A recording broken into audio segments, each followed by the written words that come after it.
আসসালামু আলাইকুম। Gravity school of সায়েন্সের পক্ষ থেকে ইংরেজি দ্বিতীয় পত্রের প্রিপোজিশন এর থার্ড লেকচারে সবাইকে ওয়েলকাম জানাচ্ছি। আমি ওমর ফারুক। আজকে আমি আলোচনা করব ফ্রেজ প্রিপোজিশন নিয়ে।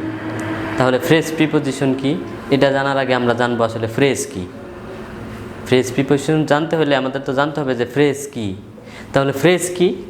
দুই বা ততোধিক শব্দ সমষ্টি মিলে যখন সেটি একটা পার্টস অফ স্পিচ গঠন করবে সেটা হচ্ছে ফ্রেজ।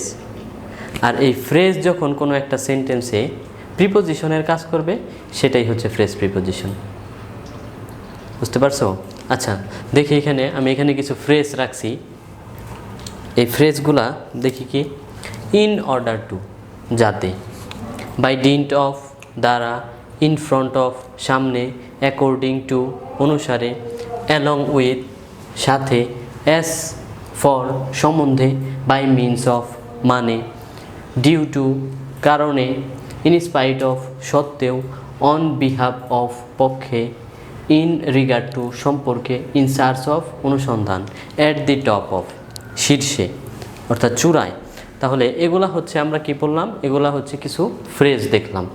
তাহলে এই ফ্রেজগুলাই যখন একটা সেন্টেন্স তৈরি হবে, একটা বাক্য তৈরি হবে, এই ফ্রেজগুলা ওই বাক্যে যদি ব্যবহৃত হয় সেগুলো হচ্ছে এই প্রিপোজিশন হিসাবে ব্যবহৃত হবে।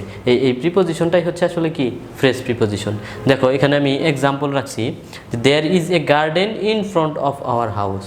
তাহলে আমাদের বাড়ির সামনে একটা কি আছে, গার্ডেন, একটা বাগান আছে। তাহলে আমাদের বাড়ির সামনে যে একটা বাগান আছে, এই যে ইন ফ্রন্ট অফ, তাহলে এটা একটা কি ছিল, এটা ছিল একটা ফ্রেজ। কিন্তু এই সেন্টেন্সে এই ইন ফ্রন্ট অফ একটা কি হিসাবে ব্যবহৃত হয়েছে, প্রিপোজিশনের মতো কাজ করছে, যার কারণে এই ইন ফ্রন্ট অফ এখানে কি ফ্রেজ প্রিপোজিশন। আচ্ছা দেখি 2 নাম্বার কি বলছে, he shout at the top of his voice.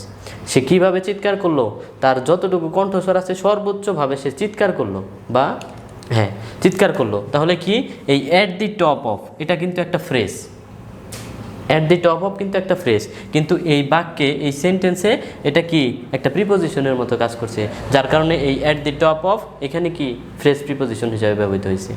আচ্ছা, তারপরে 3 নাম্বার কি বলছে, he help me in spite of his illness.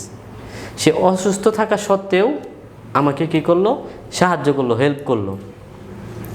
সে অসুস্থ আছে সেই সত্ত্বেও সে আমাকে কি করলো, ইন স্পাইট অফ সত্ত্বেও হিজ ইলনেস, সে অসুস্থ থাকা সত্ত্বেও আমাকে কি করলো, সে সাহায্য করলো। তাহলে এই ইন স্পাইট অফ কিন্তু একটা ফ্রেজ, কিন্তু এখানে এই বাক্যে এটা হচ্ছে প্রিপোজিশনের কাজ করছে, যার কারণে এই ইন স্পাইট অফ এটা হচ্ছে ফ্রেজ প্রিপোজিশন। আশা করি আজকের ক্লাসটা বুঝতে পারছো।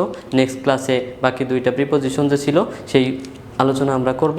আপাতত পাশেই থাকো। গ্র্যাভিটি স্কুল অফ সায়েন্সের প্রতিটি ভিডিওতে লাইক, কমেন্ট এবং শেয়ারের মাধ্যমে তোমাদের বন্ধু বান্ধবের কাছে ছড়িয়ে দাও। আসসালামু আলাইকুম।